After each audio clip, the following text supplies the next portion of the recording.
सपनों को पूरा करने की कला। दोस्तों, आज हम आपके लिए लक्ष्य स्टोरी लेकर आए हैं। आप सभी ने लक्ष्य को निर्धारित करने के बारे में पहले जरूर सुना होगा और आप इसका महत्व भी बहुत अच्छे से जानते होंगे। लक्ष्य निर्धारण करने से हमें एक निश्चित दिशा और निरंतर कार्य करने का हौसला मिल जाता है। लक्ष्य निर्धारण से हमारे मन का भटकाव खत्म हो जाता है और हमें कार्य करने का उद्देश्य मिल जाता है। लक्ष्य स्टोरी इन हिंदी में आप पढ़ेंगे कि कैसे लोगों ने लक्ष्य निर्धारण करके असंभव कार्य को संभव किया।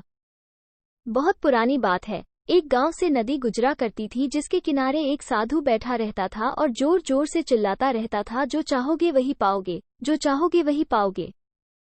साधु को गांव के सभी लोग पागल, कुछ लोग मूर्ख और ना जाने क्या क्या समझते थे। साधु हमेशा यही चिल्लाता रहता था और भगवान की भक्ति करता रहता था। बहुत दिन बीत गए। एक दिन एक बेरोजगार लड़का वहां से गुजरा। उसने साधु की यह बात सुनी और दौड़ा दौड़ा उनके पास पहुंच गया।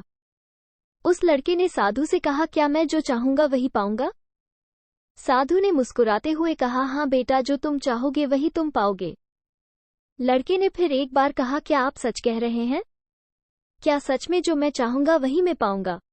साधु ने कहा, हाँ, जो तुम चाहोगे वही तुम पाओगे। लड़के ने कहा, क्या मैं सोने चांदी का बहुत बड़ा व्यापारी बन जाऊंगा? साधु ने कहा, हाँ बेटे, तुम अवश्य बनाओगे। आज मैं तुम्हें कुछ सोने और चांदी की वस्तुएं दूंगा जिसको तुमने ले जाना और देखना तुम एक बहुत बड़े सोने चांदी के व्यापारी बन जाओगे। लड़के ने अपनी दोनों आंखें बंद की और साधु की ओर हाथ बढ़ा दिए। साधु ने एक हाथ लड़के का पकड़ा और कहा, ये लो बेटा, ये सोना है, इसे समय कहते हैं। तुम कभी भी इसको हाथ से मत जाने देना। इसका एक एक पल अपने लक्ष्य प्राप्त करने के लिए उपयोग करना। तुम एक दिन जरूर बहुत बड़े व्यापारी बन जाओगे। लड़के ने कहा, और बाबा चांदी? साधु ने लड़के के दूसरे हाथ को पकड़कर कहा, ये लो, ये चांदी है। इसे धैर्य कहते हैं। अगर बहुत मेहनत और वक्त का सही उपयोग करके भी लक्ष्य प्राप्त ना हो, तब तक तुम धैर्य रखना और देखना तुम धैर्य में कितनी ताकत है। अगर तुम ये सोना चांदी हमेशा अपने पास रखोगे तो दुनिया की कोई ताकत तुम्हें बड़ा व्यापारी बनने से नहीं रोक पाएगी। उस लड़के ने साधु की बात को अपने मस्तिष्क में बहुत अच्छे से बैठा लिया और कभी भी अपने वक्त का ना दुरुपयोग किया, ना कभी उसको हाथ से जाने दिया।